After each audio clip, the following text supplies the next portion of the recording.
the director of this show. I want to welcome you tonight to two of our favorite nights of the year, which is the night we get to showcase all of our wonderful playwrights who've worked so hard this summer and produced some really great work for you guys. One of my favorite things about it is not only is it a showcase of all the wonderful writing talent we have in town, it's also such a great showcase of all of the talent we have in town because of so many actors who come out and participate as well. So if you're one of the participants, thank you. Thank you. Thank you. If you're one of the playwrights tonight or tomorrow night, why don't you stand up and let us give you a round of applause.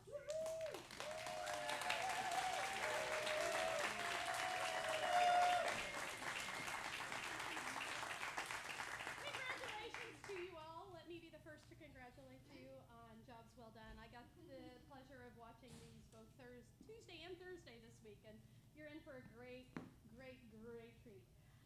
Just a few housekeeping things. Please silence your phones. And if you need to take a phone call, step out into the lobby. The emergency exits are there and there. Hopefully you won't need them this evening. The weather looks beautiful. At intermission, there will be an intermission. We will have our bar and our concession stands open, and the restrooms are available anytime you would like. We have 6 snippets of shows, anywhere between, I'd say, 10 and 20 minutes. It was about what they were timing out to be. In between each one, the stage will be reset for the next one, so if you need to stand up and stretch, you can, or whatever. I'll probably stand up and stretch. At the end, I'm going to reappear and pass out ballots and explain to you how it works. You will only be voting on tonight's shows. So just so you're aware, only on tonight's shows, and if you want to join us tomorrow night, you can vote on tomorrow night's shows. Just some fun stuff to mention. We launched our first ever merch store. People have been begging us for STAGEtwo merchandise.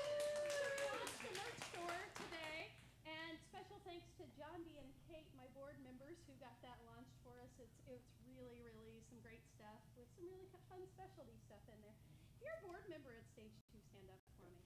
Sorry, Kate.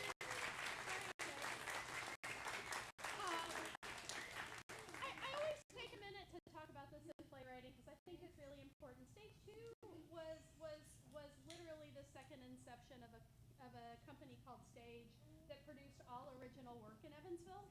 So when I say that playwriting is kind of the heartbeat of what made STAGEtwo tick, it's kind of the thing that makes STAGEtwo tick, and it's the one thing we kept from our sister company. So just so that you're aware, just a little history lesson. That's one of the reasons we stand so firm on playwriting, and also it has created some beautiful work. And I know there's a few of them here tonight, so if you're here tonight and you've had one of your plays produced by us, stand up.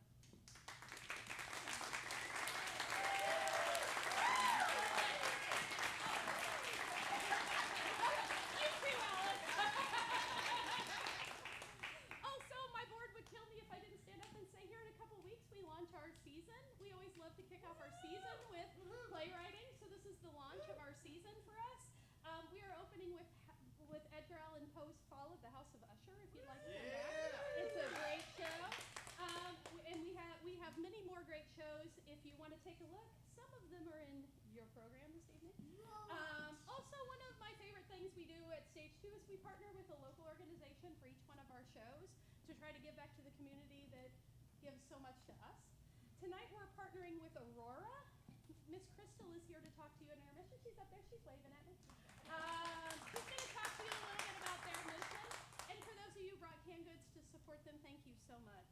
We appreciate it. There are so many, we have an embarrassment of riches with theater in Evansville. And we try to shout them out. If you look on the back of your program, we have what's coming up next at STAGEtwo and some of our friends at other theaters, if you want to take a look. We also try to call these out on our social media, so if you haven't done so, like us on Facebook and Instagram and follow along, and we try to shout them out. There's also some auditions in there if you want to get involved. I would also be remiss if I didn't talk about, we're an all-volunteer-led organization here at STAGEtwo, and most of the other community theaters here in Evansville are at least mostly volunteer-run. We can't do it without you.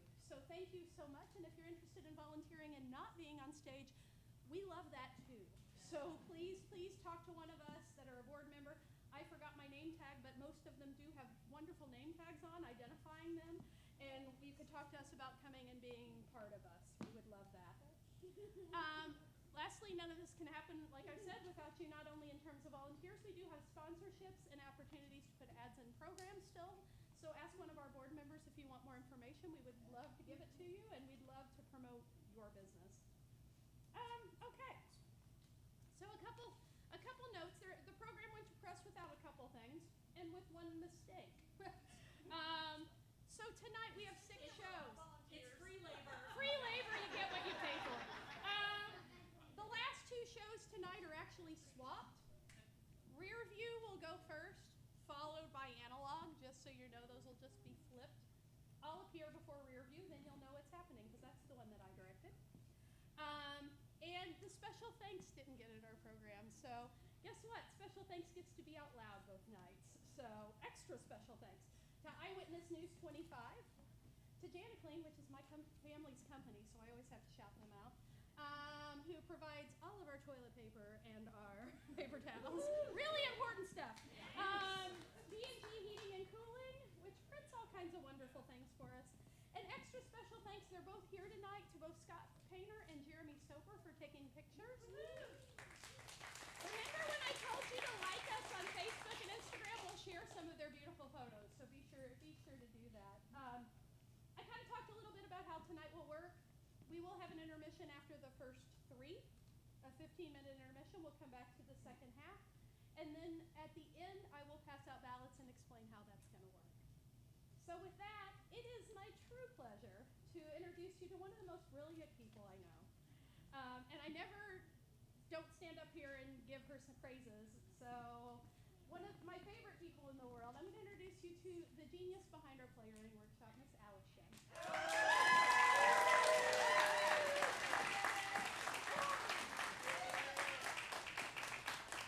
Thank you, Tony. It's always an honor to be invited back to be the curator of this legacy.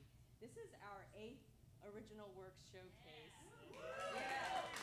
And it's our second in this format, the semi-stage directed format. And last year went so well, we had to do it again. And so at the end of June, we had 24 community members signed up. It was our most that we've ever had. And then through 2 months of rigorous instruction, reading and writing, and not a lot of arithmetic, but I was recovering from COVID for the first time throughout some of that. So after all that time, we have 12 playwrights who are ready now to showcase the fruits of their labors tonight and tomorrow. And I'm always so happy to have alumni come back, either to act in these or to be in the audience. I see a couple, several. There's last year's winner, Wendy Brown. We have Deborah Lee Hall and Tom Moore, who self-produced last year's play, Perform and Not Perform. You'll see past winner Diane Marie Louise on stage tonight, or tonight as well. Yeah, we have Emily Jones, an alumna, and Jill Kincaid. And it's great to see everybody back in this room. Am I forgetting anybody? I'm going to talk about Jeremy later in a special thing. Okay. So it's always, it might be easy to say, like, we get bigger and better every year. But truly, I am agog at not just the amount of talent in our community, but the sheer will. Like, these playwrights didn't just dabble in playwriting. They willed their art into existence. There's some former students of mine from USI, Via Ryan, who couldn't be here tonight, but because she is currently diving into making theater her professional career. Yeah. There's a former student of mine, Pandora, who also couldn't be here tonight, but her musical that she's been nurturing since she was 16 was a co-winner last year, Ida in the End, and it's going to be produced by STAGEtwo next spring. Yeah. And then, of course, the workshop liaison, Jeremy Brailsford, who was one of my first students 15 years ago, and who self-produced his last year's play, The Odyssey Guild, and he has already almost finished a whole universe of other adventure stories to go with that. Yeah, so that's Will. That's the Will I'm talking about. And then so many others. So we welcomed back alumnus Mike Doyle, I think, who had a really great time last year. He came back and he wanted to showcase more of his work, and he brought to us some of the most batshit and genius ideas that we've ever heard. Yeah. And then there's also mother-daughter duo, Jenny and Grace Temple, who have crafted some of the most poignant and socially relevant stories of our times. There are playwrights who I just met this summer, like Ricky, Evelyn, Alex Wallace, Kaye, Bippus, and also John Mason, who couldn't be here tonight. We're missing a lot of our playwrights tonight. And I was so impressed by their commitment to learning the craft and all about theater off stage and on.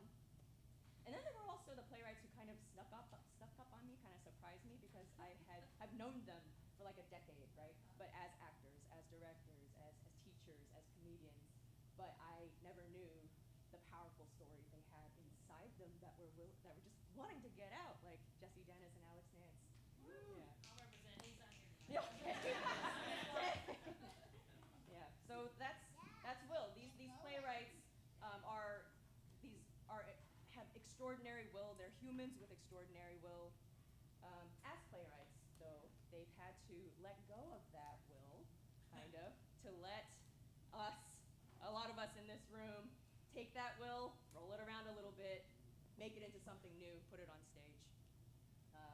And letting go is hard. So let's welcome tonight's playwrights up here for a little bit of admiration. I think there's only 3 of you tonight, so come on up.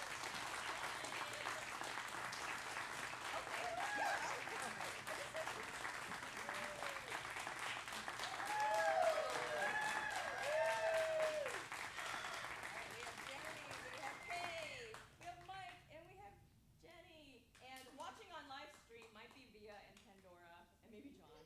Yeah. Hey, thank you so much. Thanks always to STAGEtwo for giving us this space for creativity, and all the board members who stepped up to direct, and Kurt and Kim for doing the lighting and the set, and Kate for making the programs and the video, and Tony and John D for being around for intimacy coordination, and just acting and directing, and all that fun stuff. So, I think that's all. Let us start the show.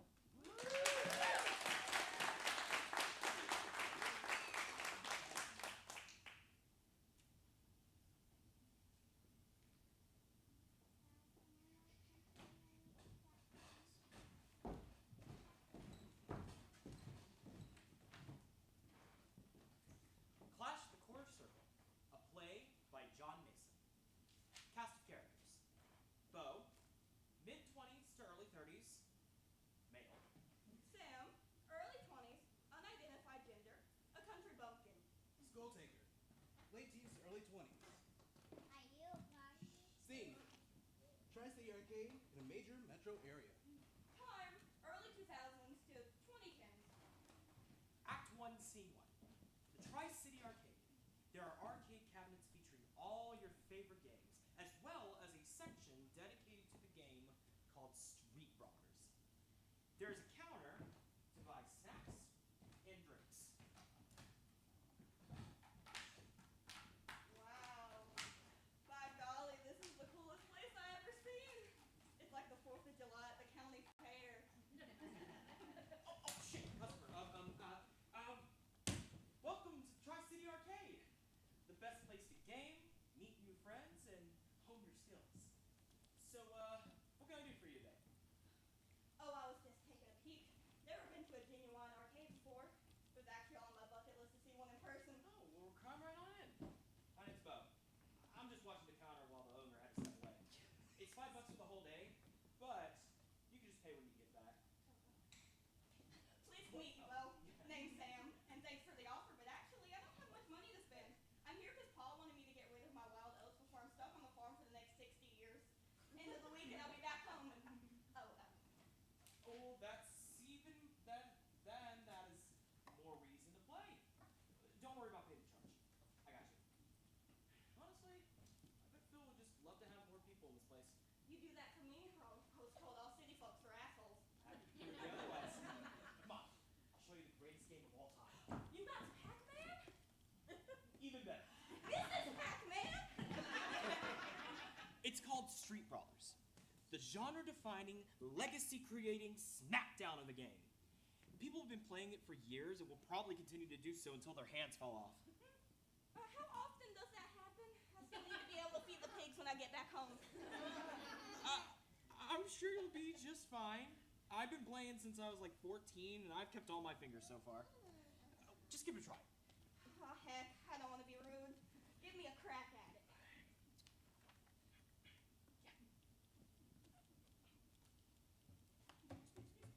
How are you doing all that stuff? And how do you know what buttons do? I'm pressing every button, but my guy's barely moving. Long story short, it's just practice. Don't get discouraged. Everyone mashes the buttons until they start, just to start out. It's like any skill. The more you do it, the more comfortable you'll be. Player 1 wins. Yeah! I don't think this was meant for me. But you shouldn't get discouraged. It's like me being mad about that I couldn't do... Actually, what are some things you're good at? Well, I'm known across the county for my blueberry pie. Been known to play a mean banjo solo, and my mama always said I had a knack for judging character. You sound very talented. And that banjo is a great example. I mean, if I got mad that I couldn't play Cotton Eye Joe perfectly on my first try, what would you tell me? To pick a better song. Sure, but what else? And to keep trying. And that it took me a whole summer to learn Mary Had a Little Lamb. Exactly. And think about it. Isn't the fact that you had to work to get there almost half the fun? Like, if it was just easy and everyone could do it, then it'd almost be lame. Starting to get a glimmer of what you're tossing me. Can we play again? Of course. And let me actually break down some of the core concepts so you're not as lost. Please guide me, oh shepherd. So, we both have a bar of health at the top. If either one of us gets a hit, then we take damage. The first one to lose all their health loses the match. So why didn't I win? Seems like I was throwing out punches left and right. That's because the games allow you to block attacks. You just need to hold back to block. It's that simple. Oh, so then I should just keep holding back the whole time, then nobody could hurt me. Not quite. For two very important reasons. The first is that some moves need to be blocked a certain way. If a move is aimed from above, you have to be standing up to block it. And if someone tries to hit your legs, you have to crouch down. So you're saying I'll get hurt if I don't choose the right one? Hey, you're getting it. Honestly, it could take people a long time to understand that concept, that you're basically a Anyway, the other reason you can't just flame it out and block all the time is due to what we call chip damage. Not like potato chips. It's like when you're cutting a tree down. You aren't Paul Bunyan, so you chip away at it. Blocked attacks can deal a little bit of damage every time you block them. So if I can't punch you all the time, I'm gonna take damage no matter how hard I try? What can I even do? Wish I had a better answer for you. But really, it's just up to you. Your character, your physique, your play style, hell, even the color you choose is all personalized. Just be yourself, express yourself, and you'll find what works for you. These games aren't just about pushing buttons. They're about self-improvement, discovery. You just put your competitive spirit against someone else's, and there's no other feeling like it. Your heart pounds, and emotions rise, and you can cut the tension with a knife. For those 5 minutes, nothing else in the world matters but you and the opponent. I've learned more about my friends from fighting them than talking. When it's all said and done, there's not anything else I'd rather do. Dang, you really care about this stuff. If you're free, I could... Hey, what's up, Bo Peep? Who's the sheep you got with you? Hey, Skull Taker, this is just... What do you say? You're gonna have to bitch a little louder. Give me a break. Hey, bro, I was listening to that. Oh, name's Sam. Nice to meet you, partner. As if you don't already know who I am. I'm the one, the only Skull Taker! Shit, bro. You really must not be from around here. You'll learn soon enough. Learn what? Don't encourage him, Sam. Learn He's not that worth it. I'm the coolest, the baddest, the machoest player around. I've won the last 5 tournaments in a row, and this year I'm finally gonna make it to nationals. That's in Las Vegas. And how could I not? I've been top 50 on the leaderboards for like 3 whole months. When I win, I'll finally get the recognition I deserve. The only thing you're gonna find there is a big pile of disappointment. The people at nationals are on a whole other level than you can imagine. You're just a fat fish in a small pond. Then what does that make you? You haven't beaten me in months, and the last time you did anything worth talking about was a billion years ago. What? Hell, the last tournament you went to, you busted out on the first round. Face it, you're washed up. You might still play, but you'll never actually compete. And if I ever get to that point in my life, I'd rather end it all before I embarrass myself even more. So do yourself a favor and everyone else here and quit while you're ahead so you don't have to witness a has-been struggle to be relevant. Now you can't talk to your friends like that. Bo has been nothing but kind to me since I got here. You need to apologize right now. Sam, really, you can drop it. Skulltaker's a dickhead. Just ignore him. Now I don't always agree with my pa, but he said a bully ignored is a bully allowed to grow. I ain't dropping nothing till he apologizes to you. Please. I'm not gonna listen to a sheep who learned how to talk. Bet you couldn't even find where to put the quarter in. Maybe if you had a tractor race or a cousin kissing competition, you win a blue ribbon or some shit. But you're just a noob who doesn't know any better. And you're worse. How many times do I need to prove I'm better before you take the hint? Get good or fuck off. Hey, kiss my grits, asshole. I bet I could figure out how to beat you in no time flat. You spit big, but let's see you just looking to swallow some humble pie. Sam, please don't. Sounds like the sheep wants to meet the wolf, huh? All right, I respect that. Walk proudly to your doom. The only doom I'm gonna have is me dooming my best. What? In fact, I know you're all smoking no fire that I'm willing to bet on it. Mama always said betting ain't a sin if you know you're gonna win. And I can sleep peacefully knowing that you're just a bully who can't back up what they say. I've dealt with ticks meaner than you and they were half as ugly too. Now, Skull Faker, I'll beat you in anything you want. Name your terms. Ha! Again, I say, ha! Don't make me laugh. This is gonna be good. Next week is a qualifier for a special event coming up. I know I'm gonna be in the grand finals because I haven't not been since the beginning of the year. But if you win, and you won't, I'll give you my golden ticket to that event. You can bring your little boyfriend too, see what a real competition looks like nowadays. Sam, no. You don't need to get into a bet with this idiot. You barely even know me. And, like I said, I'm a good judge of character, and I think you're worth sticking up for. He's got a stick in his ass, more like it. And if you won, I don't have a fancy trip to a chocolate factory or nothing. Let me think. Oh, this would be freaking hilarious. You two dress up as Bo Peep and the sheep and walk down Main Street while I film. Ha! Shit! I just thought of that. I'm gonna gut bust just thinking about it. Man, I'm funny. You're ridiculous. Why can't we just do a money match like normal? Deal! Sam!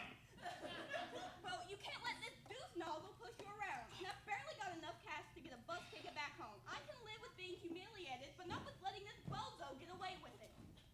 You two have fun giving each other reach rounds. Skull Taker! Out.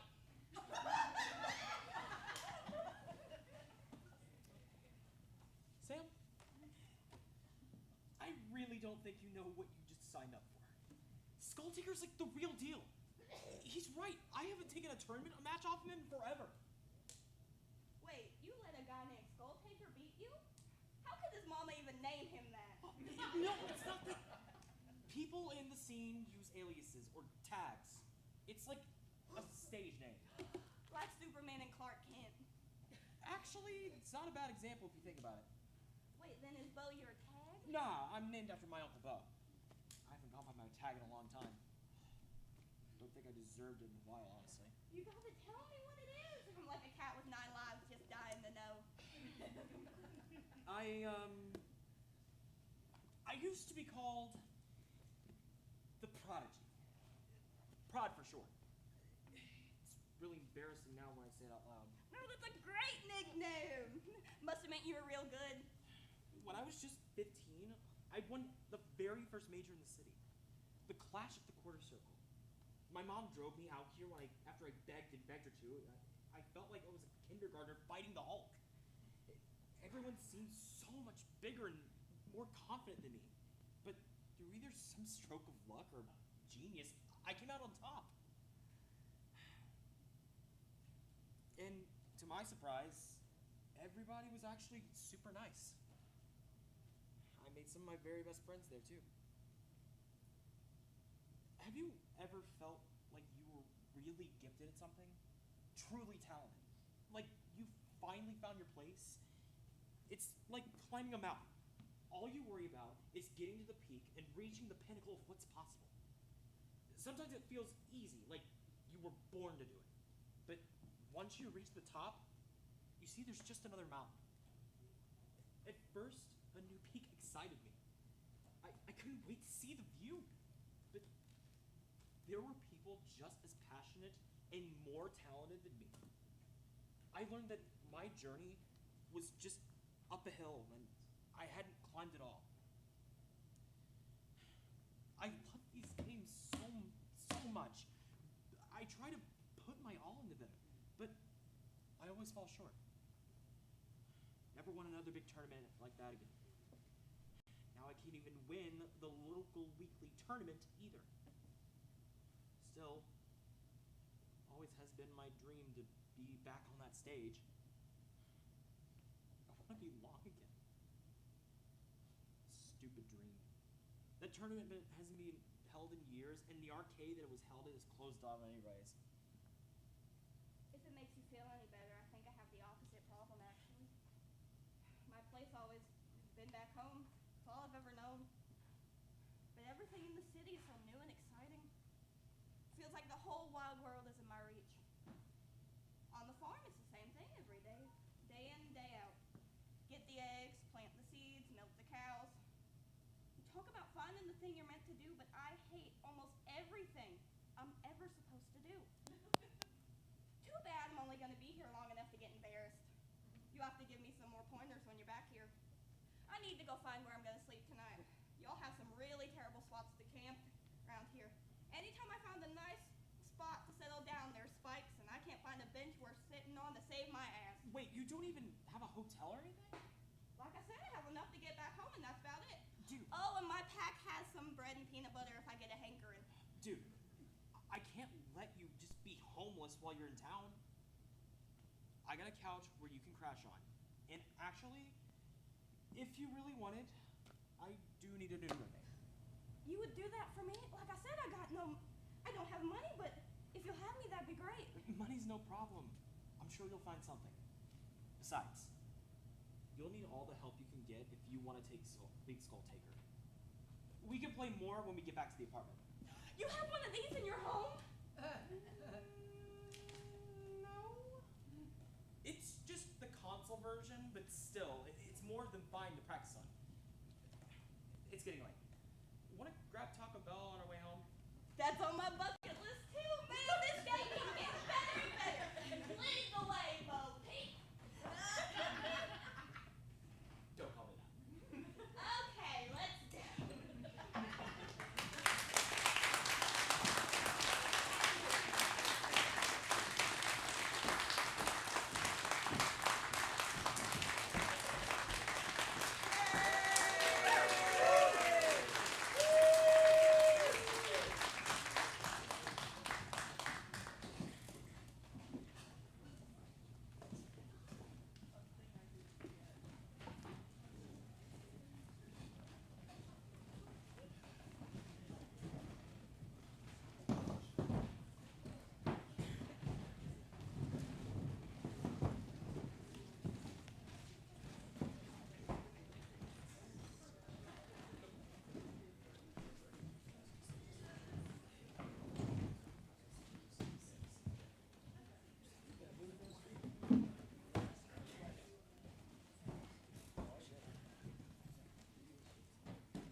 bedroom on a fall evening.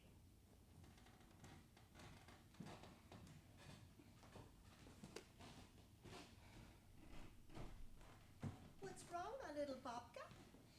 Look at your face. I'll be okay. But you aren't now.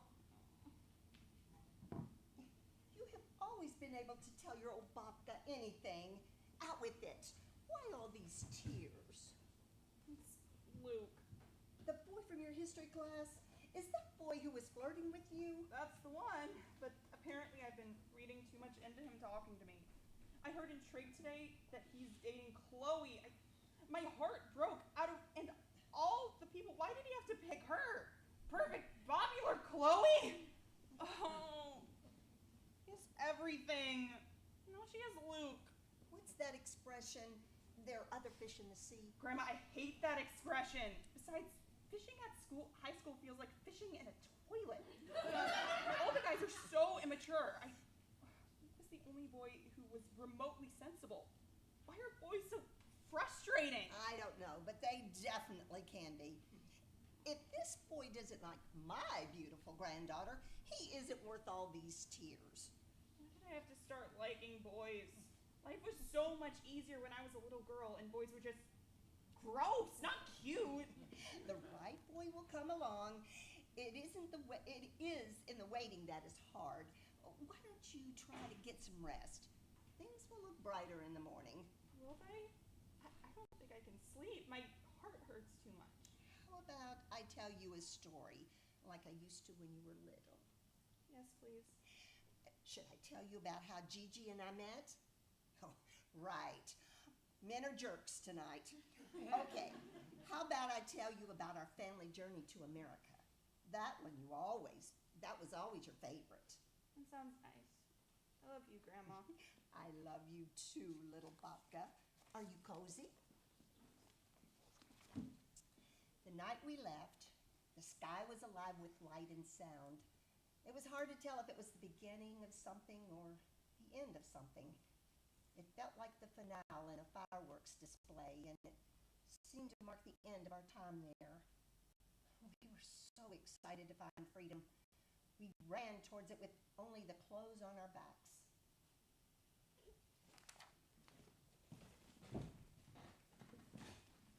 Scene 2. Living room in the evening, a couple days later.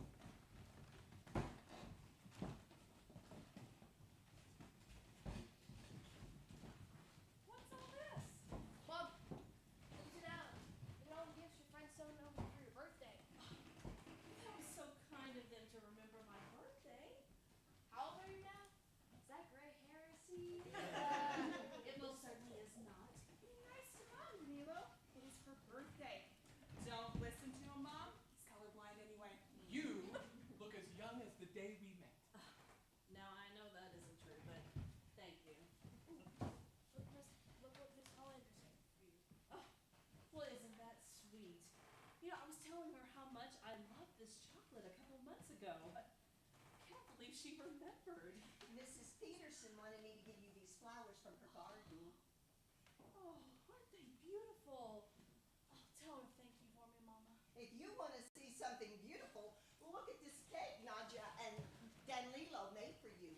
Oh, looks delicious. Oh, you both did such an amazing job. I hate to slice it. We can wait a few minutes on that. You still have another present. It's from all of us.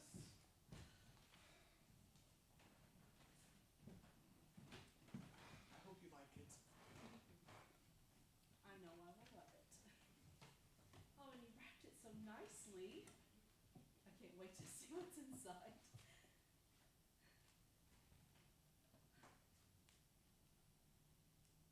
It's a violin.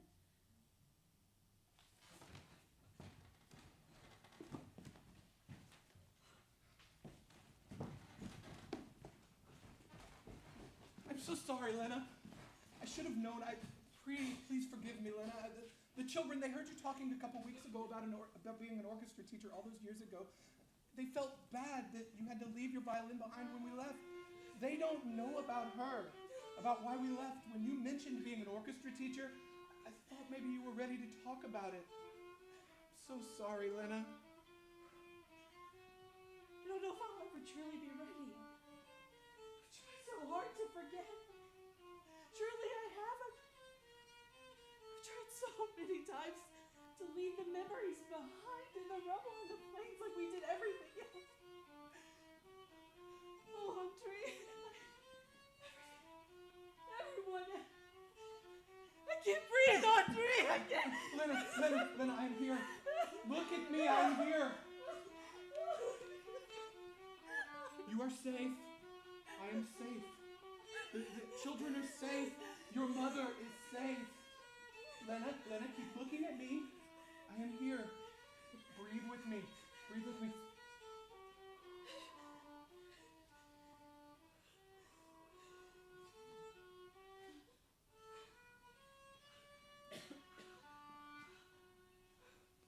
You haven't spoken about being a teacher since we left.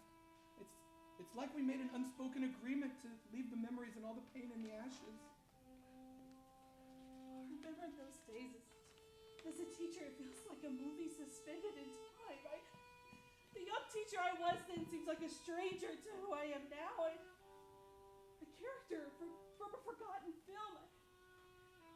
More toward those right from the script. In my mind, I sometimes catch glimpses of the teacher I used to be. Oh, those days feel so golden and idyllic.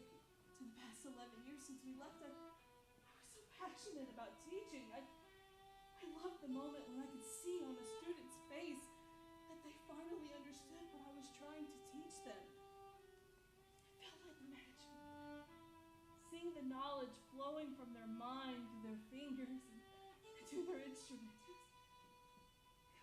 was beautiful. Oh, I crave that simplicity of that time before war came to our town. I miss the time of innocence when war was just a rumor instead of visual brutality. Do you remember those first few weeks with Alexia in your class? I remember the first day that she came to my classroom.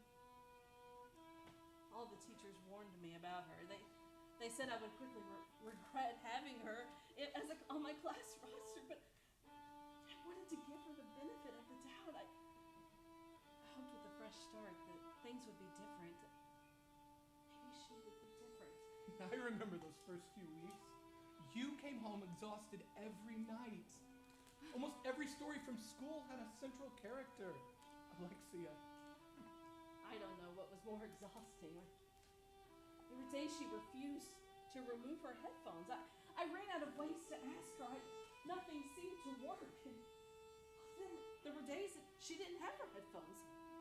And on those days, she took so much joy in discovering new ways to disrupt my class.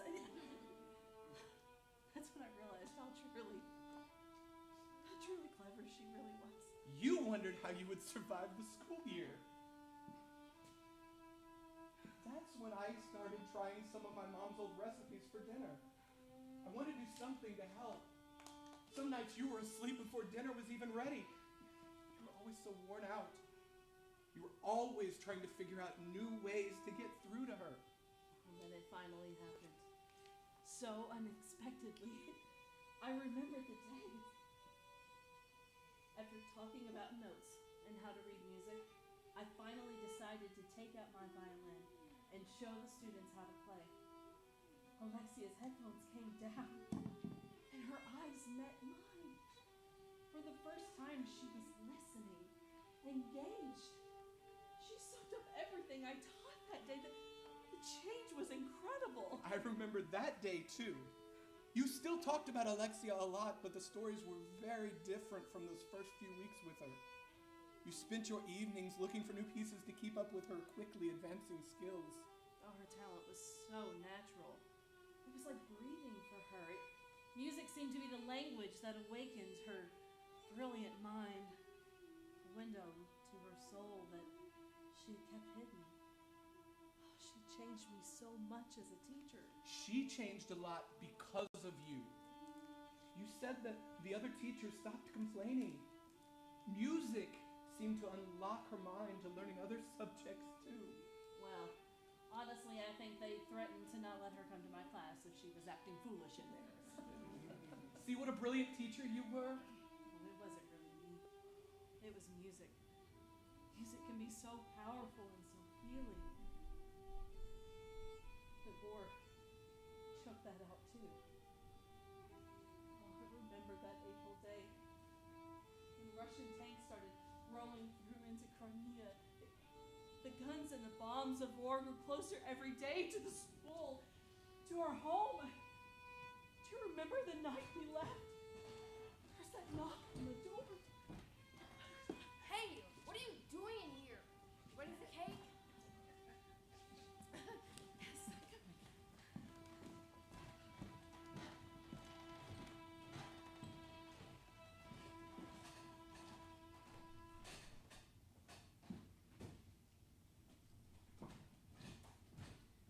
Scene 3. Afternoon at a table in the family restaurant. The day after the birthday party.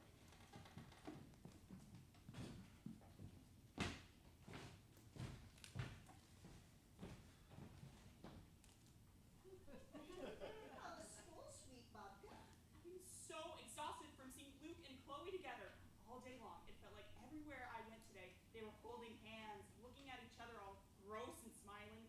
Torture. It just makes my stomach hurt seeing them together. All I wanted was to go home so I didn't have to see either of them. I thought senior year was going to be so amazing. This isn't at all what I imagined. Grandma, don't stop hurting. It's going to take some time, sweetie. Hearts are hard to mend, but brighter days will come. I just wish I could make myself stop feeling like this. I wish I could stop liking him. I know. Just be patient with yourself. Joy will return. Life is beautiful, but it does not always feel that way. There will be painful moments, but sometimes the painful moments make the beautiful ones even more beautiful. Look for the beauty. Look for the joy, Nadia. You'll find it again. I will try, but I'm not sure where to look. I am glad you were talking about joy today instead of fighting other fish in the sea. Fish stink. Sometimes joy and fish have a way of sneaking up on you when you least expect them. How do you always make me smile even on awful days like today? That's what papas are for. See that joy sneaking up on you? Thanks for always being here. Where else would I be? You know what I mean? I'm so glad I have you. Mom and Dad have been so busy with the restaurant lately, and Mom seemed a little off last night. The way she ran out of the room like that. I wonder why she left the room so quickly when she sang violin. She was probably just overcome by such a beautiful gift. I think she just needed a moment to soak it in how lovely it was. She and Dad were in the bedroom for a long time. Sometimes I wonder what life was like before we came to America. I mean, I was only 6. I don't remember those days. It is hard to imagine Mom as a teacher. She was such a wonderful teacher. I know she must miss it. I wish you would tell me what it was like, what our lives in Ukraine were before we left. I loved when you told me the story of our family's journey to America the other night. It had been such a long time since I heard it. I always loved those stories. They made me feel so warm and safe. When I was little, my mind would feel so tired after listening to people speak English all day at school. I loved when you told me the stories in our language. I'd forgotten how much I loved it, how soothing it was. I just wish I had fallen asleep so quickly the other night. Rest is what you needed. We have a little time before the dinner rush. How about I pour you a cup of tea and I'll tell you a little more? It sounds wonderful. Your mom just got some fancy tea from Carpathian Mountains. Do you want to try it? What kind of question is that? Fancy tea? Of course I want to try it. Where did I leave off? Well, your Tato was so anxious to taste freedom that he could scarcely breathe. He ran hard and heavy with the weight of you on his shoulders. Your mama held your brother tight to her chest. He didn't want either of you to miss out. I tried my best to keep up. Baba was a little younger back then. I just held tight to the waist of your mama's skirt. adventure. Oh, I think we have customers. How many are there, Nadia? Looks like just one guy for now. Hope Danilo gets done with tennis before it gets too busy. I didn't think about it being Monday. Mom and Dad won't get here until later since they're getting supplies for the week. Here, I'll get some ice water for the customer while you grab a menu for him. Good afternoon. Welcome. We'll be right with you. And Nadia, take some water out there to that fish. Okay, Grandma. Here you are. Thank you. Is there anything else I can get you, or do you need a moment to look at the menu? What is sweet vodka? Oh, it's just a silly name my grandma calls me. Oh, you mean the menu? Let me bring you a little sample from the kitchen. Sweet vodka from Sweet Vodka. Sorry, that was weird. No, not at all. Well, yeah, maybe a little weird, but it's okay. I'll give you a few minutes to look over the menu. I'm so sorry. Let me get those. You're having a rowdy against ice. Are they coming here? They're starting to show up in a lot of different cities. I have heard that they might come here soon. They are just arresting criminals, aren't they? Why are you protesting? That is what they're saying, but that isn't at all what is happening. Maybe you will consider coming? Finding out more? I'll think about it. Blackout.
Our next play is All About Appearances by Pandora.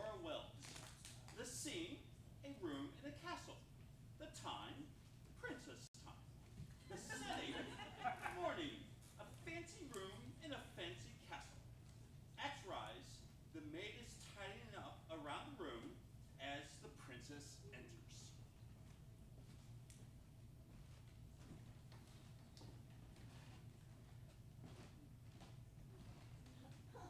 Morning, princess. Lovely day awaits. Mustn't waste a moment of it. Tell me, dear maid, what suitor will be after my hand today? Prince Philip of a nearby kingdom, an ally of your father's, lent to some additional horses and soldiers a few years back when we lost some. Good friends they are, your father and him. Oh, I'm sure. They always are. Please, give him a chance. I needn't meet him to know he hasn't a chance. Not interested. In him or any for that matter. He will not leave with my hand unless he cleaves it from my wrist. Very well, princess. Shall I send for your knight? If you'd be so kind. Aren't I always?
night sky pales in comparison to your beauty. Otherworldly. Thanks. You can sit.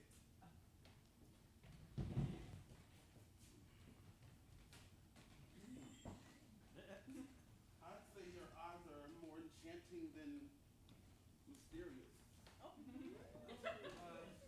Thank you. Would you agree, princess? Oh, yeah, whatever. Would you care to ask your suitor some questions? Fine.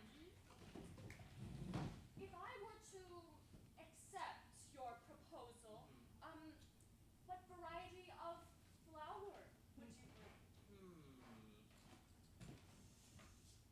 Perhaps tulips, though no tulips compare to yours. Or a rose. Pink, to match the blush of your cheek. In fact, princess, I believe I would bring one of every flower I could find to make sure your beauty far exceeds that of any petal.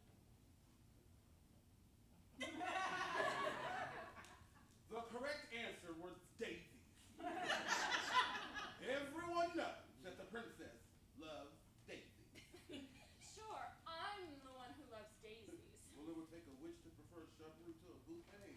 Doyle and trouble are stir, dear sir. Is something the matter, princess? No, not at all. The princess is too caught up in the folly of fiddlehead to appreciate true beauty. I quite think I'd like you better if your head were a fiddle. Shall we continue the conversation in private? No, I don't believe so. In fact, perhaps my knight should take over for me. But shouldn't the maiden be asking the questions? Oh, aren't I too lovely to take on such a task? I'd rather my knight do it for me. I focus on listening. Or how are you to listen when you're otherwise engaged? Are you doubting my ability to listen? My dear Philip, trust me. I've been trained to listen patiently all my life. I assure you, I've gotten quite good. Moving on. What do you consider a perfect date? Quality time with my loving wife. Okay. Can we go into more detail later? Actually, I'm quite fond of picnics. My family's cook has been known to arrange exquisite menus for such outings. Ah, yes. Picnics. In the garden. Beneath the bluest skies. Gazing and caressing perhaps a whisper or two.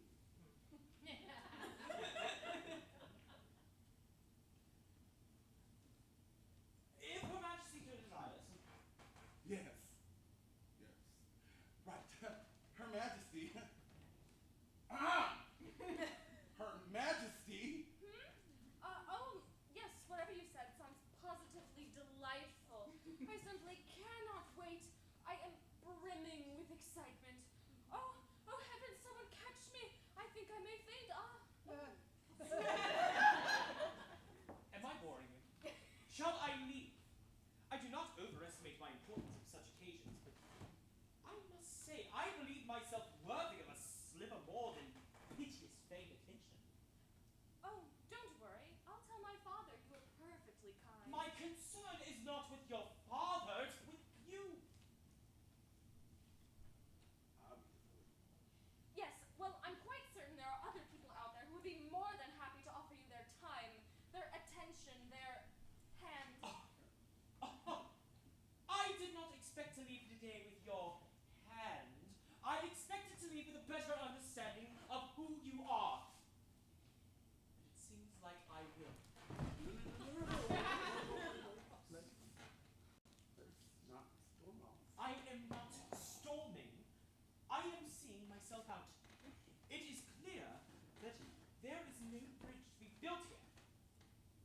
such unrelenting waters.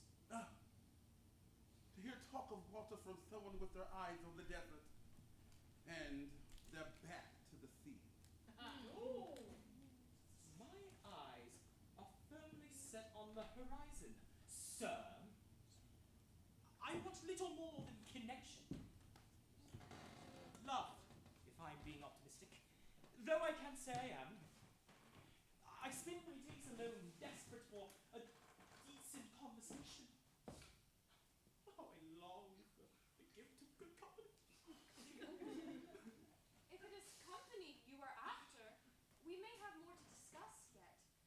Could this conversation you long for be platonic, perhaps? Why, of course! Once again, milady, I did not come here for the intent of a half-hearted marriage proposal. I came to escape the monotony of the life of being a prince.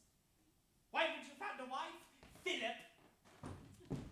When will you wed, Philip?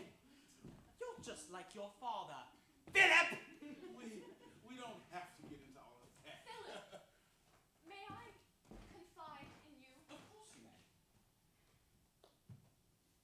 You're not really my type. Preference for the fairer sex? I can't say I blame you. Oh, not quite. Not quite. My preference is for neither sex. No sex, to be frank. Nor small talk. Correct. If you've only had led with that sentiment. As if my father were to become suspicious or be informed by a spiteful prince of my lack of interest, he'd no doubt force me to some arrangement.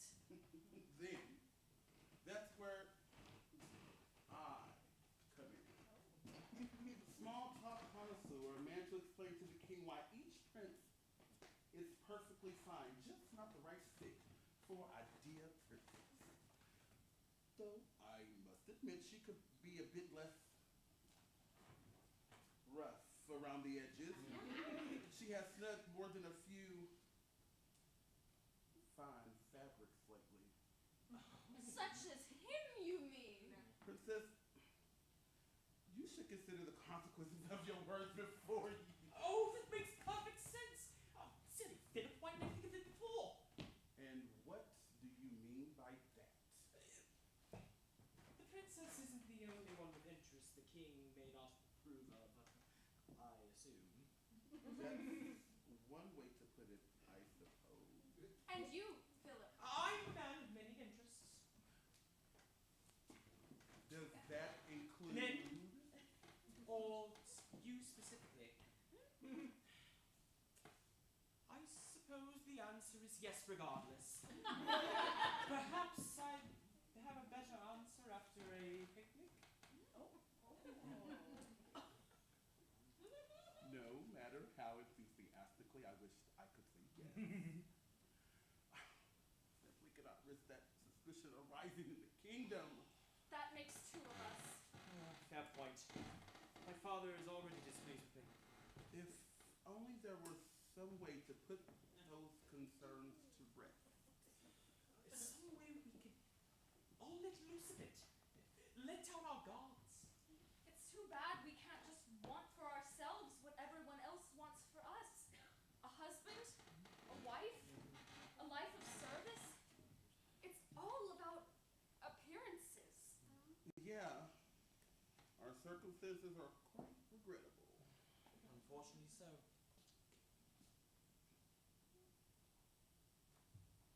It's obvious, right? Now that you mention it. Yeah, it's right there. So, everyone is on board. Yeah. Mm-hmm.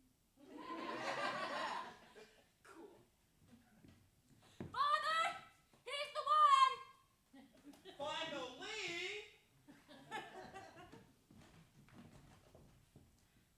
Fake marriage. Fake marriage. Oh, I suppose I'll get started on planning. I do love throwing a good party. Oh, I'll alert the bard. He simply must be our ludist. What? I like being a princess. I just don't want to be a wife. Whatever.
nonprofit here in Evansville. Raise your hand if you've heard of Aurora. Yeah? Okay. So just kind of some things that we do. We're helping the homeless population. Those people are homeless for a lot of different reasons, right? A lot of people don't really know, or they assume that they know why people are homeless. Well, we have 6 programs, and you know, it addresses a number of the reasons why people are homeless, and our ultimate goal is to get them to where they're on their own 2 feet, and they have their own place that's safe and reliable and decent, because we think that everybody is a human being and deserves to have that value. So the donations that you've given to me out in the lobby, thank you so much. Right now in our community, we are suffering from a food insecurity. Gretchen had invited me to come and talk to you about that, and also we'll be talking on the news as well, because some cuts in the government have affected us, and whereas Aurora helps the homeless, you know, we try to get them into housing. Those people don't have anything.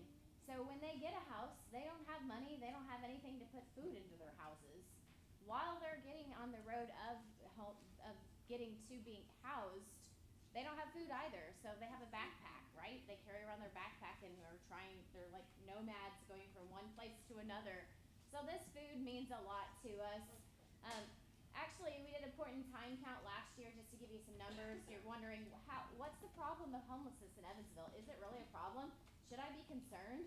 Well, on last year, total, we saw 2,800 people experiencing homelessness in this Evansville region, and 525 of those were unhoused. That's our street population, and that's the most vulnerable. That's who Aurora helps. A lot of our other partners step in and help with the other cases. So just wanted you to know that this means a lot to us. I will be back tomorrow night. If you don't have food donations, there's a QR code, and I had a gentleman give me some cash as well. There's a box out there that's secured that I'm going to turn in Monday morning along with all the food. So thank you so much again. Aurora is on Mary Street. So if you're ever interested to come for a tour, I will be there most of the time, business days, and I'll be glad to walk you through and let you meet some of the case managers and understand the work that we're doing. We also have volunteer opportunities. If you're like, I want to volunteer, I don't really have cash, I don't really know, but we can put put you to work and help us, assemble some food bags. One thing we do is night outreach for our street outreach team, and that's when we go out and find that people are living on the streets, right? Where are they living? And we try to connect with them and find out what their situation is. But one thing we do when we're out on those street outreach attempts is we will give them food bags. And that's a way of having a conversation with people, because they see food and they're like, okay, well, sure, maybe I'll talk to you. So that's something that you can do, is volunteer and come help us put these food bags together, or you can send an Amazon shipment with food to our location too. There's a number of ways that you can do that. So anyway, thank you guys so much again for having me at Aurora, and if you ever want to come to get a tour, let me know. My name is Crystal Southern. Thanks again, and it's so much fun seeing you guys do this tonight. I've never been here before for something like this, so it's very exciting. Look forward to it. Seeing you tomorrow. Thank you.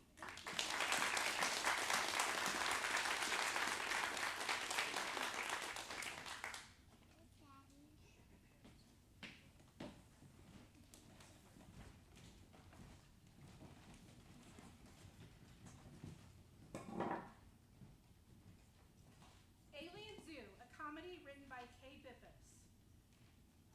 At Rise, we meet Nova, a female presenting 20-something or early 30s. She's better with animals than she is with humans. Her arch nemesis is Emily, who has stolen her fiance. Jax is her fiance, and she followed him to the Midwest to work at this zoo. The setting in scene 1 is a small zoo in the Midwest. The set is 2 rooms separated by a door. One room contains small tanks and cages for the ambassador animals. It also contains a desk with a computer, a clipboard, and a first aid kit. On the other side of the door is a meeting room with some chairs. Good morning, everyone. How are we all doing today? Today is going to be a great day at the amusement park, right, boys and girls? I will try to get you all out today into the great outdoors. Hopefully away from all those pesky guests and icky children. Just let me get signed in. Nova, I need you to do the morning program because Emily isn't feeling well.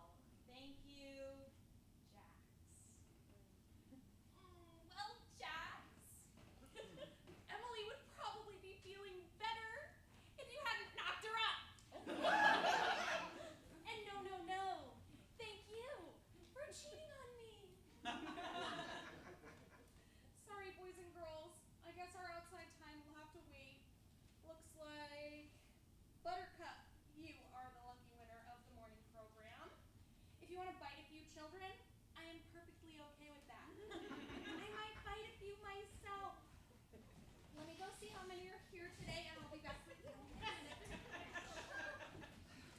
You're late. Sorry, I'm filling in for Emily. Oh, we just love Emily. Yeah.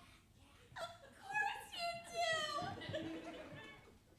Good morning, boys and girls. My name is Nova, and I'm going to go over a few rules before I bring out our ambassador animal. First, I am going to ask everyone to be seated and put our listening ears on. Can you do that for me? Please sit! Our ambassador this morning is one of my favorites.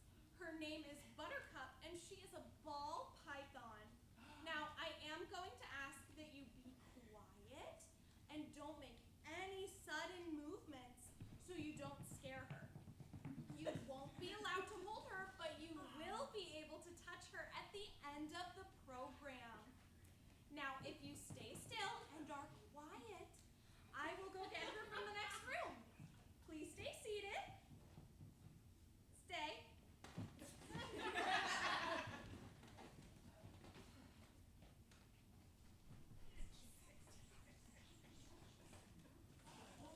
Oh, I am going to need you to return to your seats.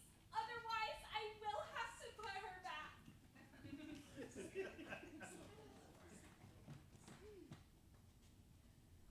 Ball pythons come from Africa. They are called ball pythons because they like to roll up in a ball. They tend to be very docile, which means they tend to be gentle and easy to handle, which makes them good ambassador animals.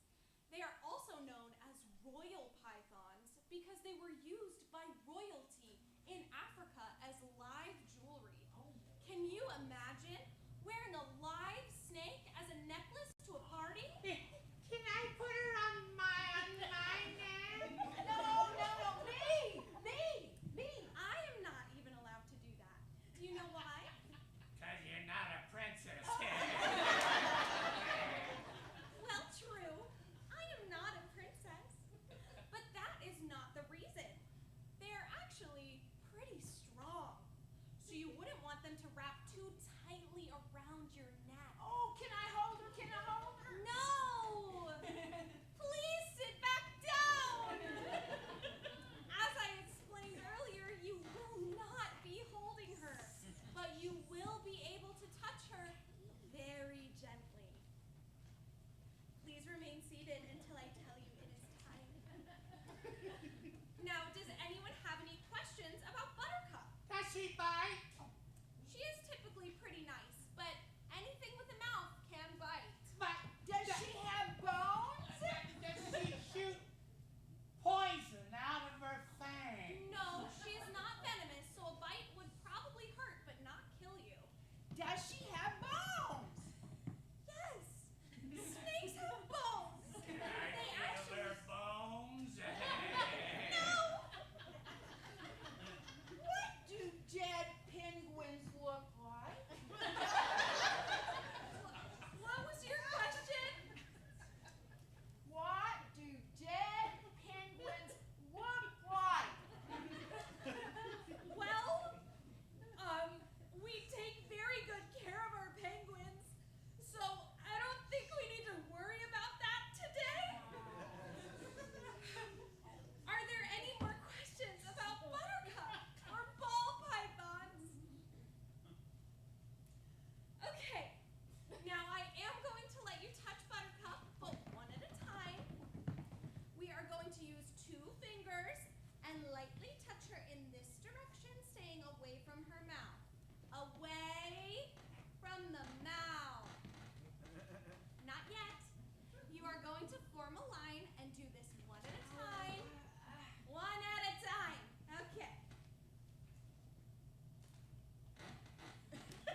today, but I think I need to take a little break.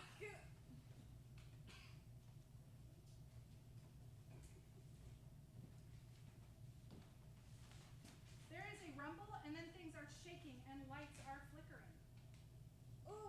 I'm awake.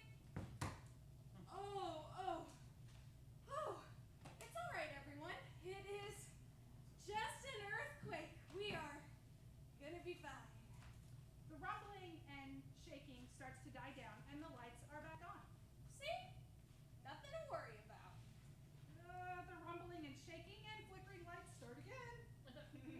Just an aftershock. Absolutely nothing to worry about. It is just aliens.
Via Ryan tonight, who's, I hope, on film.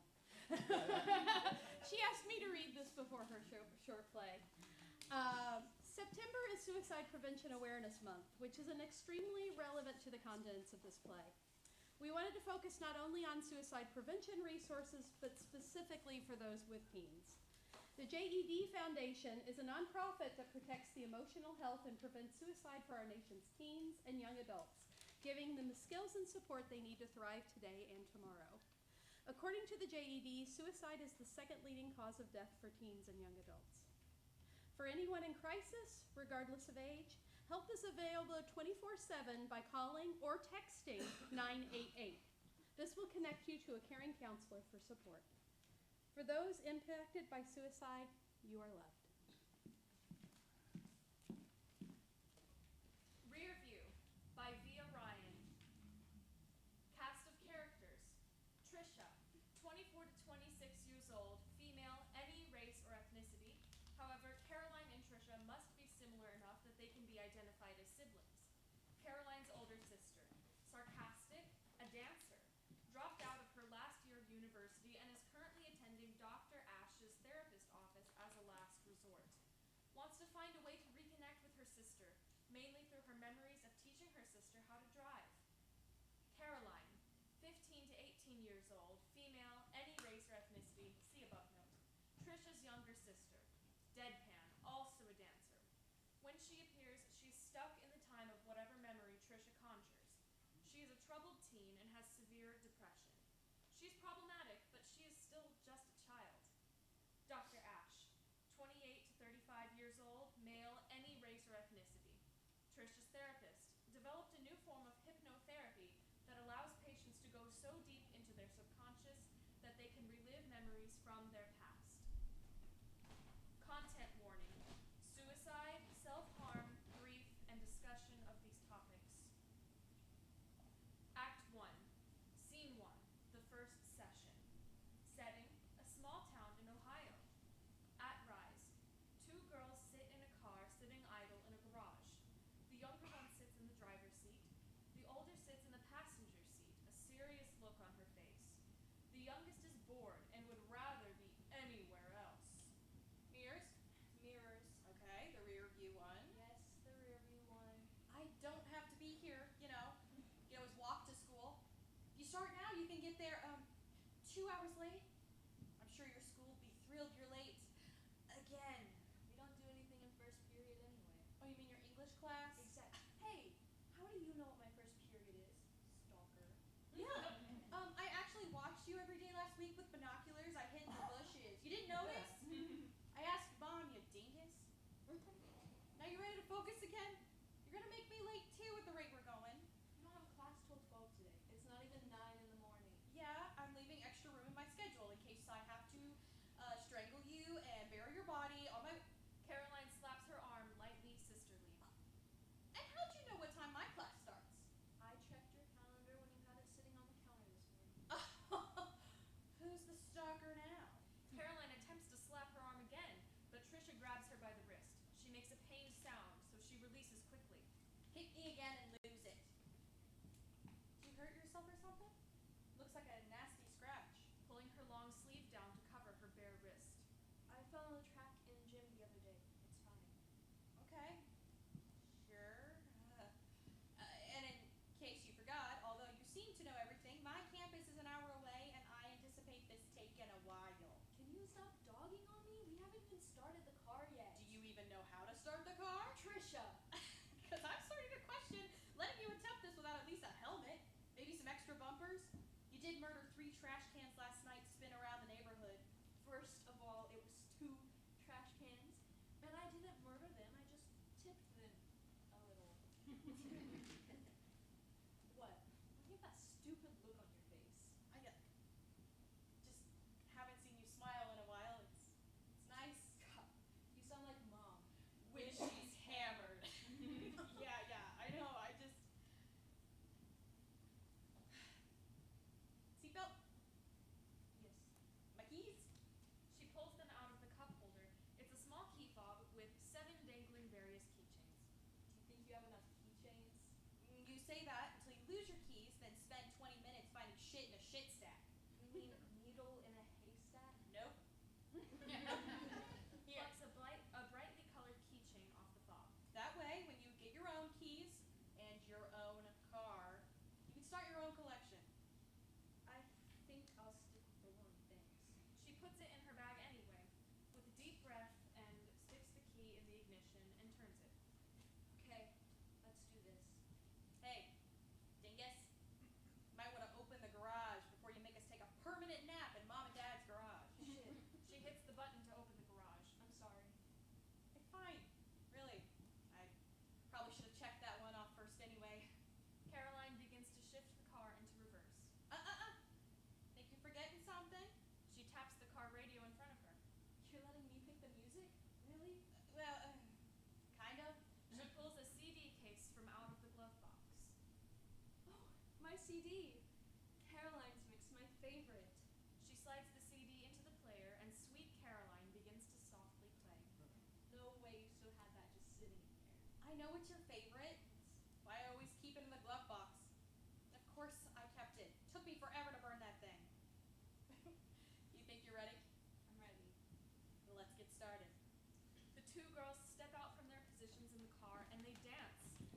During the bum, bum, bum, they shout them to each other, and even filling in the so good, so good, so good, as if they practiced it, but moving away towards opposite ends of the stage. As the music swells, Trisha stops and watches her sister dance, carefree. Then the song slowly fades off, and Trisha is now in a therapist's office. Dr. Ash, what was that? That was the first part in walking back through your memories and the initial step of hypnotherapy treatment trials. Congratulations, Patricia. No, that last part's not what happened. It was all right, exactly as it happened until the end. We didn't get out of the car and dance. We just sang along the drive. I dropped her off at school. I thought you said this was just analyzing my memories, not whatever that was. And it's Trisha. Sometimes in dreams there are physical manifestations of feelings. These feelings can be so strong that they can cross over to actions or visions that correspond to the deepest of subconscious emotions. How you felt about a moment can diverge from what actually happened in the memory. But I want to see what actually happened. If I wanted hippie dream bullshit, I would have gone back to my last therapist's office. You can call it that. The abnormally large dream catcher and patchouli should have tipped me off. Have you been to many therapist office, Patricia? It's Trish or Trisha. Never Patricia. And yes, I realize this is supposed to be experimental and all, but what exactly am I supposed to do with my deep subconscious emotion? All I want to do is understand my sister and why she's gone. I want to know why. You told me before this session you wanted to explore the memories associated with your sister, and that before you had only been able to recall simple emotions and talk about them in traditional therapy.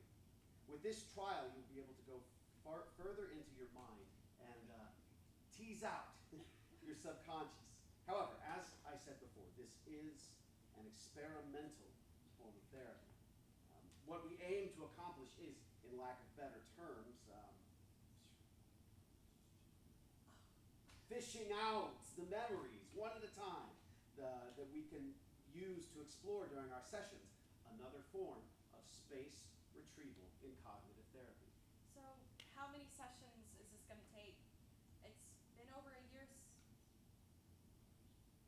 and I'm no closer to answers. It will take time.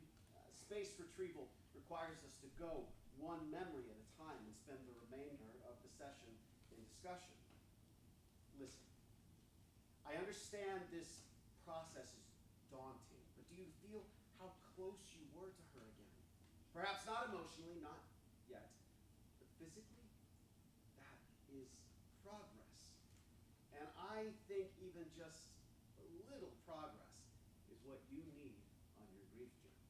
Oh, listen, I'm completely fine. I'm not here for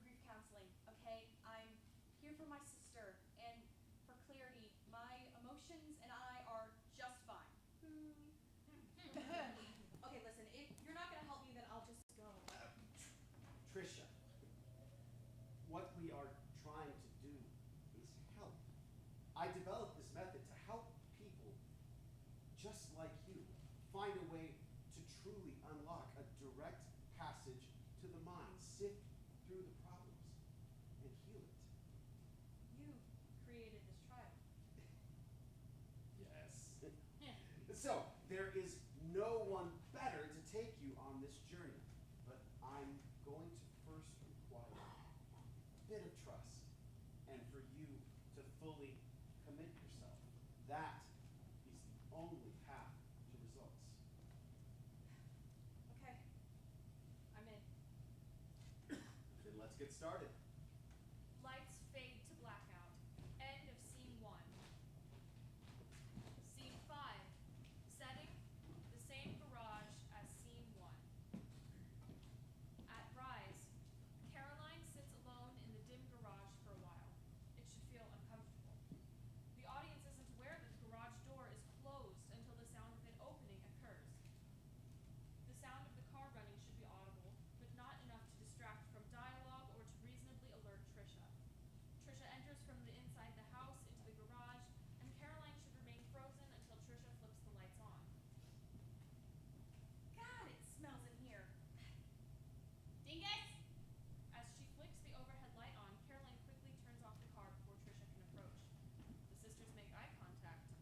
Dude, hey! Are you there? Yes. Yeah, I'm in here.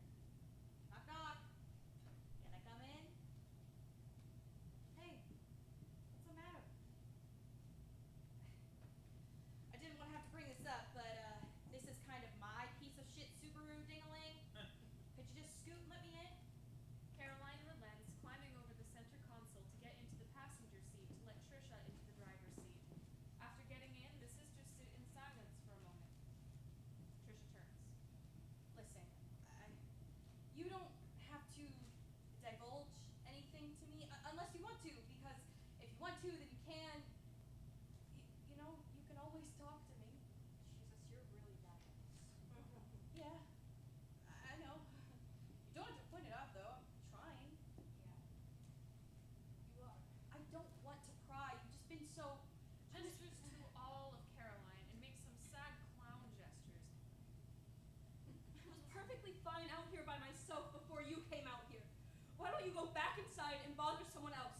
It's what you're good at. Ouch. Just trying to talk like we always do. Did you ever consider how it makes me feel worse when you talk to me like I'm some fragile piece of glass, like a child? Or worse, when you just poke fun at me because you think it's funny. Yeah, me being a massive fuck-up is hilarious. Trisha, me being awful at everything I ever try is just the thing to make you laugh. That makes one of us. Sheesh. Didn't realize you joined the drama club. I'm going on a walk. Just wait. I'm sorry. I know sometimes I can be... Okay, all the time. I can be kind of an asshole all of the time. But I was never laughing at you. I just wanted to make you laugh with me or at least feel better. I'm just not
I knew it.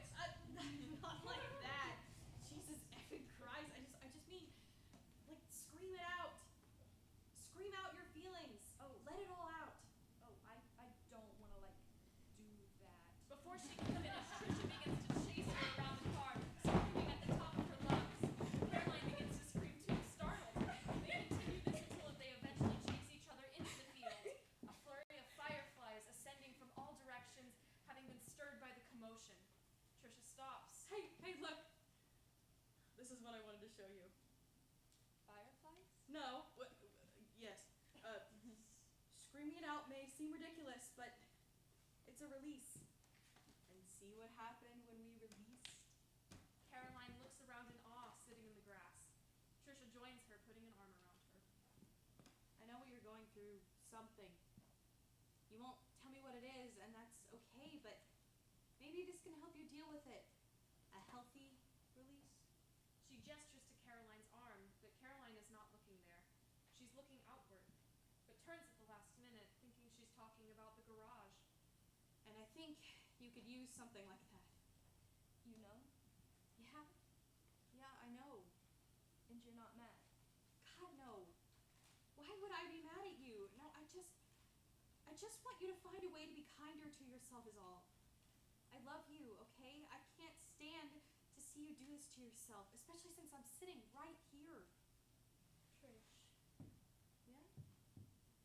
Yeah? Where do you think we go? You know, when we're gone. Now, where is this coming from? Just, please. Okay. Okay, well, you know what Mom and Dad say? The whole heaven, hell thing, but you know I'm not exactly the church-going type. Clean for 5 years from the old JC. Tough crap. Anyway. I think the best part about the whole thing is that I really don't know. But wherever it is, it won't be heaven without you. Caroline stares at her, thinking, but not quite readable. She simply leans in and lies in her lap, curling up in the grass and hugging her sister's torso. Shocked, Trisha doesn't know what to do. She slowly lowers her hand onto her sister's head and runs her fingers through her hair. And I just know we'll always be together, okay? So don't worry your pretty little head about silly things like the afterlife, because we have so much time. So much that you'll probably get sick of me. Got it? Caroline nods, but continues to lie in her sister's lap, gingerly playing with the grass in front of her. Plus, I'm graduating soon, so you'll be seeing me all the time. And who knows? Maybe I'll show up at your school, start bringing you lunch, maybe go to your classes. Okay, now you're pushing it. They both laugh. Giggles begin to echo to nothing. The scene melts quickly back to the therapist's office. However, it seems like Trisha is still holding on to the shape of Caroline, like holding onto a ghost. She was only 16. Trisha, may I ask you a question?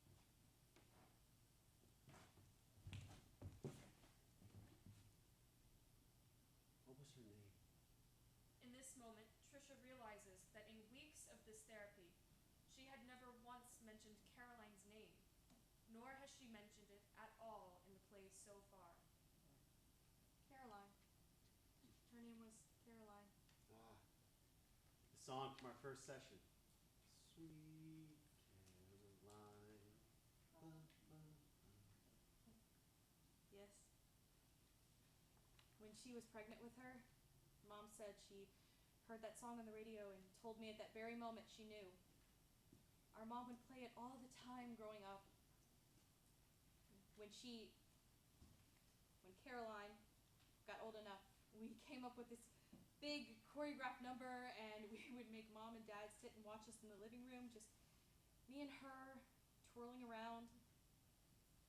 I was going to university, majoring in dance, but after she died, I just couldn't. I lost the will. That's not the right word.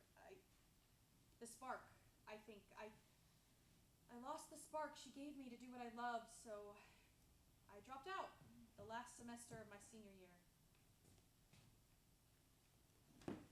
Did she like to watch you dance? Oh yeah. showcases. I knew she would be there. It was funny. She would always try to be so different from me, but with dance, she wanted to go to school for it, just like I did. Ballet. I found the brochures in her room after we found her. Found her. I don't want to discuss that right now. All right. How about we discuss the memory we explored today? There were a few moments that stuck out to me in particular from the beginning. The garage door. What about the garage door? You said it was closed, but next you recalled the car sitting idle. The smell. When I first walked in, it was gas, but she didn't know any better. A look of horror overtakes Trisha's face, almost like she's going back in time again and remembering the first car ride she had where she had made that comment. I said that. I told her what would happen and she... No, that can't be right. She didn't know. She wouldn't. Trisha. No, it's not right. She was only 16. Her name was Caroline, and she was my sister. And now she's gone. And it's my fault. I didn't want to admit it to myself, but I knew. The whole time I knew, and I watched her slowly kill herself right in front of me, and I did nothing about it. Trisha, listen, I know. No, you don't know. You have no idea. She was supposed to grow up. She was supposed to be a woman and go to college and go on dates and get married, and she was supposed to live. And now she's gone because I couldn't help her. I didn't help. I didn't see it, and I wouldn't see the cuts and the pills and the drugs. She did so many that night. God, she's gone and I can't bring her back. That was not your fault. No. You were not responsible for her actions in any capacity, okay? Do you remember what you told me when you first came to this office? You said you were here for your sister, not for yourself. And while I disagreed that you didn't need grief counseling, in that moment, you were only thinking of your sister, as you always had. You're doing all of this for her, even in your memories. You were always helping Caroline. That will never change. But perhaps what we can begin to do is focus on you, your healing. I feel like if I think about myself, I'll be forgetting about her. Do you think if she were here now, she'd...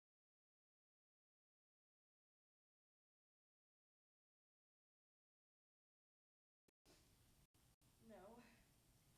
I think she'd say I was being a crybaby bitch. They both laugh at this. Dr. Ash reaches to the table for a tissue, and she moves to take it, but when their hands meet, they both freeze. Their laughter fades off nervously as they simply sit and stare at each other for a moment.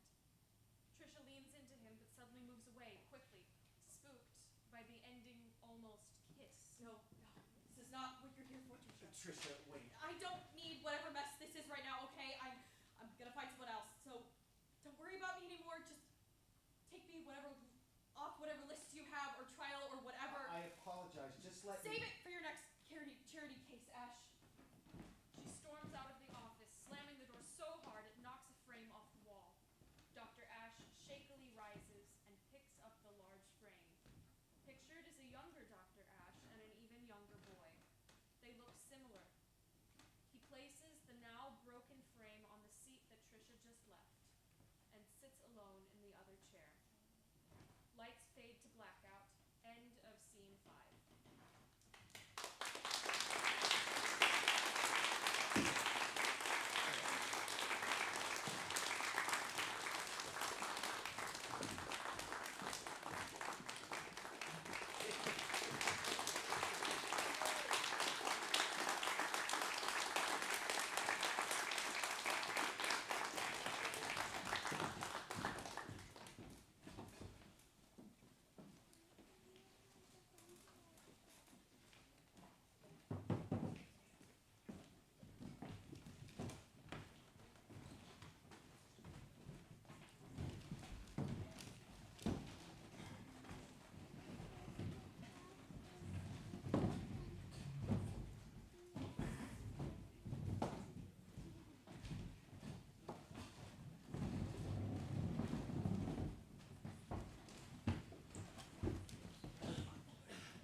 Setting: the office of a declining newspaper in a mid-sized southern town. Quaint, charming, but run down and very lived in, with small signs of neglect and disarray. During an overnight stay at work, the scrappy crew of a once great daily newspaper come to grips with the reality of their career choice and strengthen their bonds in what will be a pivotal night in several lives.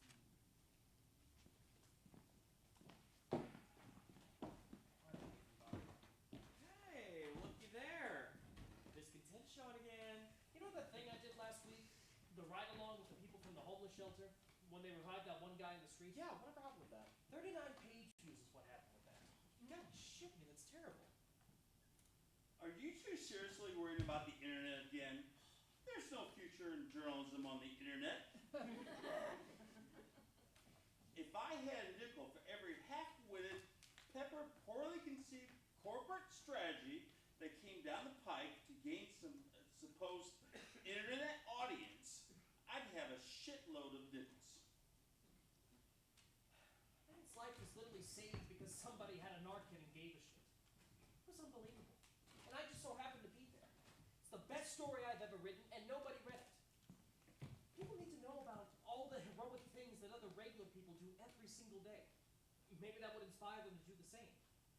They don't read it because they just don't care. It's not your fault, though.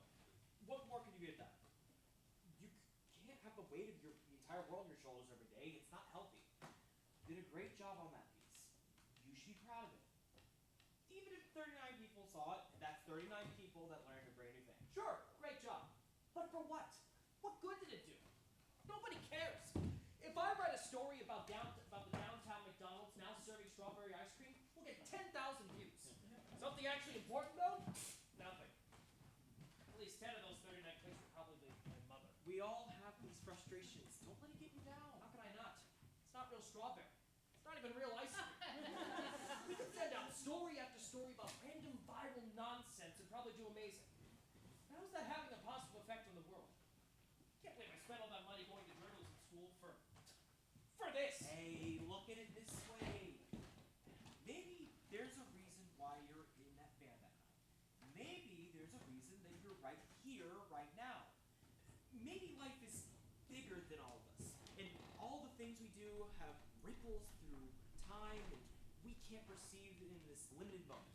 Maybe. Oh, that is very poignant. Yeah, I should become like a writer or something. The worst part is people. Yeah, people do have a way of hurting things. No, I mean a specific group of people.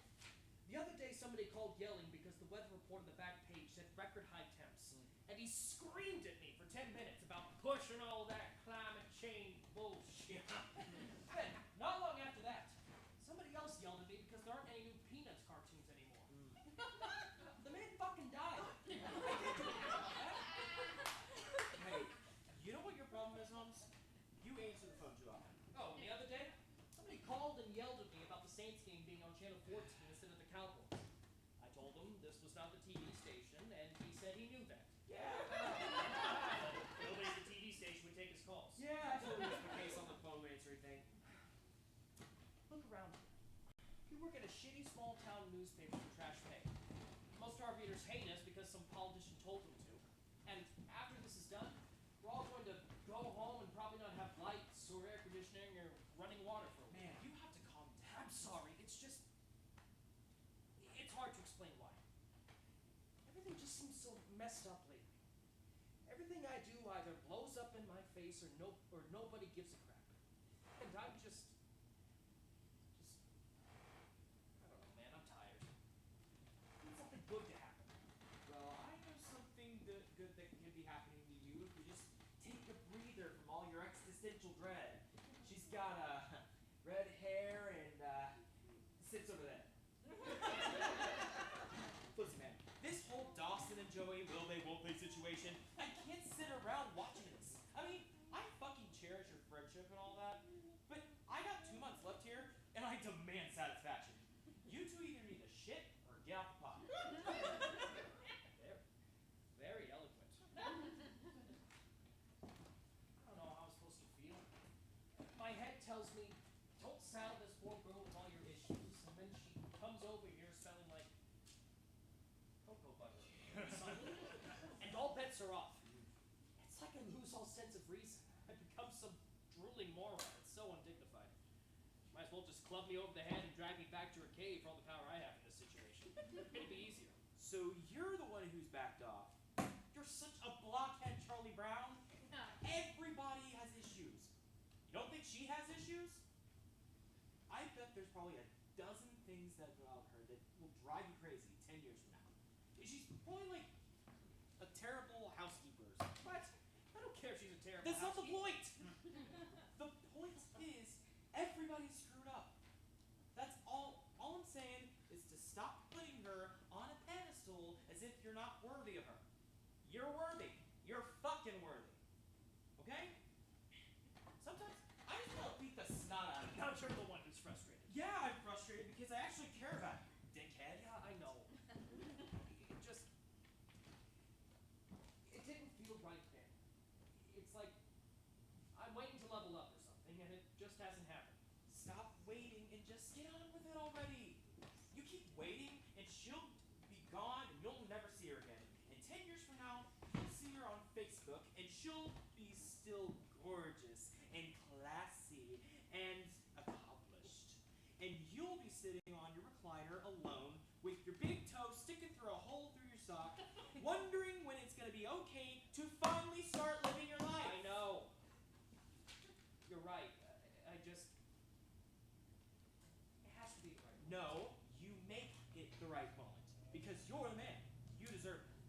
Yeah? Yeah. Got it. Alright now, let's go get something to eat. I'm starving. Pizza? Ah, the tradition dictates.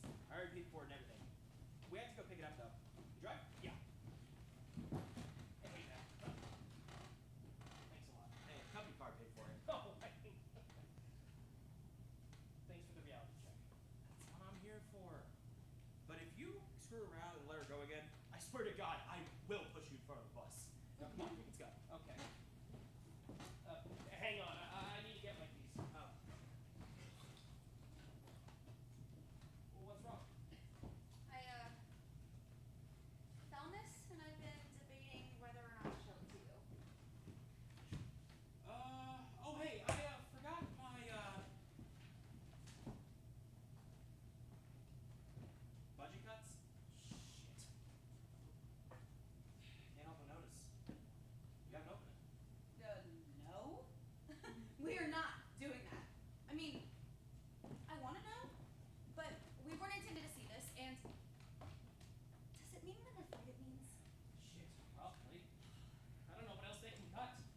They reduce the width of the pages, then they reduce the height of the pages, and then they cut the number of pages, and then they started using thinner paper. You can practically see through it now. I don't know what else is left to take. The coffee machine, the air conditioning. You know they could be shutting down the printing press. That costs like hundreds of thousands of dollars to run. That sounds terrible. What kind of newspaper doesn't have a printing press? Lots, actually. It's being done all over the country. They use centralized printing locations, and then they truck the papers to all the individual cities. But that's crazy. I don't disagree, but from what I've read, truck freight is cheaper than operating a printing press. It's terrible. We're supposed to be trying to reach more people, not less. The printing press is like the beating heart of a newspaper. It's better than the layoffs. The people who run the printing press will be laid off, though. Right. I didn't even think of that. Where'd you even find that anyway? It was just laying on the floor over by... Mary Howard, come to the principal's office, please. Oh, Jesus, what now? Oh, that's not a stern voice. It's probably about your annual review. Everyone else had theirs last week, but... I was on vacation. Okay, yeah, I guess that's probably it. Guess I'd better get over there. Alright. Let's just try to forget all about this budget stuff for a little while. There's nothing we can do about it anyway. So, until we know something, let's just try not to get carried away. Yeah, I guess that's a good plan. We're I need Kaye. to get rid of this stupid thing. Hey, Miss Howard, to the principal's office. I don't know. I'll hide it in my desk and we'll figure it out later. Okay, you do that, and we'll go get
here, turn some heads, and it's one step closer to Philly or Chicago or even DC.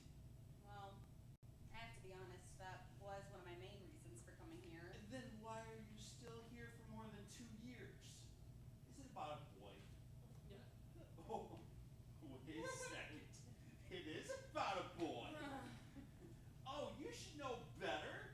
You really should know better. It's just not that. Seriously. I really do like it here. No, seriously, stop. You just make it sad for now. My life isn't funny. Oh, it's a little bit funny. Okay, confession time. I was in St. Louis last week. It wasn't a vacation, it was a job interview. Yeah, I knew that. What? Did you think I wouldn't find out? Honey, I've been here in this business for so long. When one of my reporters is taking an interview, I'm going to find out. It's just how it works. I'm sorry. Are you mad? Mad? I was going to write you a recommendation letter. I've been telling you this all the time. Go. I love you here, Mavis. I really do. But you came here to advance your career, and if you don't move on soon, you're going to get stuck. I know you're right. My head tells me you're right. My heart says it's not ready. I can't explain it, I just know. Well, if you want to stay, I'm definitely not going to kick you out. You've done your time here. You've made this a better newspaper, and for that, I can't thank you enough. I'm touched. Thank you. Your review will be all 5s. I've never signed one that's an all 5s before. Seriously, I looked for a category I could dock you, but I couldn't find one. You will get a raise. Won't be much, but you deserve it. Raise? Really? Assuming you want it and you don't want to move to St. Louis. Yeah, for now. I'm glad that you take that. Just remember, you're more than fulfilled your obligations. You don't owe this place anything. I'll keep that in mind. I hope this boy is worth it, and I hope he realizes how lucky you are. Me too. All right, back to work with you. Sure thing. I'll just head back out. Oh, wait, I forgot the guys went out to pick up pizza. They should be back soon, so if you want to head upstairs in a few minutes. I never met a pizza didn't like. See you there then. And thank you for the talk. And the good review. And especially the race. You're welcome, darling.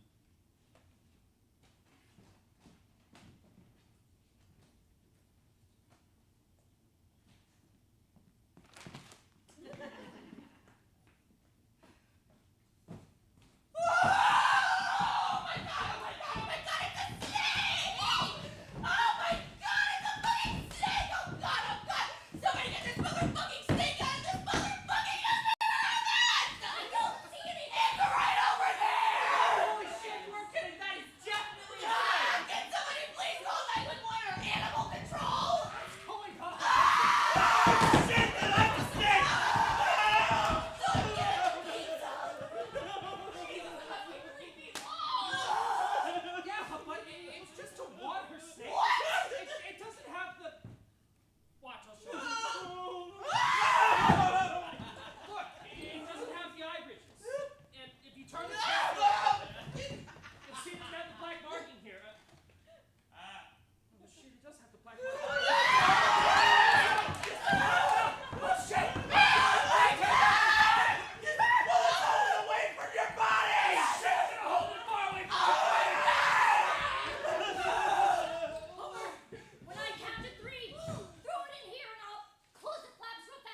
can you stay here? Enjoy your sport time, and I'm gonna call animal control. Okay. You carry it.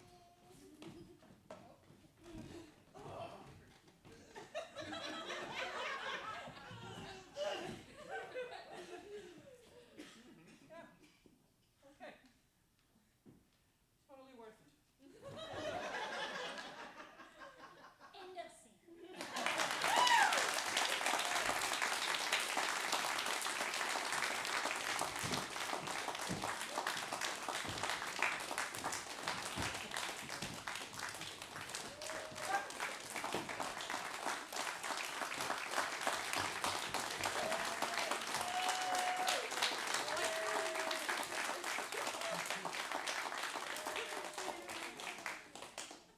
That it? Yes. All right. Oh, that was awesome. Let's have every cast come back up here one by one with the playwrights and the directors. So Clash at the Quarter Circle by John Mason. He's not here. Maybe he's watching on the live stream. Directed by Rex Flanagan.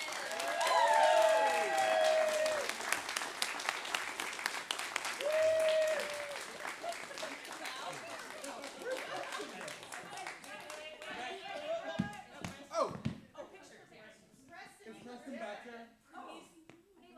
cool. Okay. All right.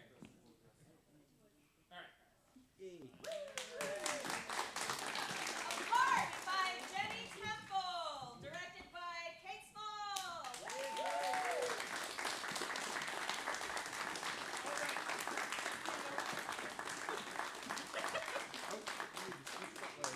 Oh, geez. Hold on. Okay. I can take a few steps at a time. All right. Yes. Given official dispensation.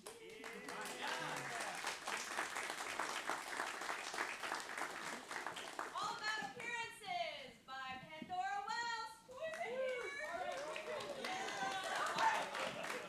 Hold on. Directed by Kim Payne.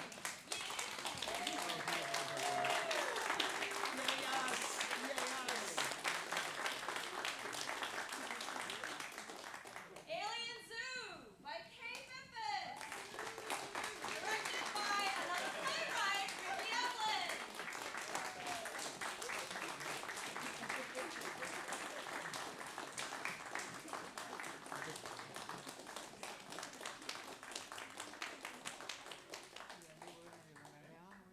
Rearview by Mia Ryan on live stream. Directed by Tony Shepardson.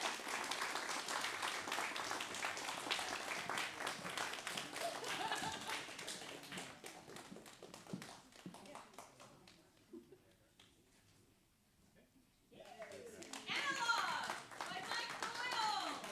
Directed by Kirk Payne.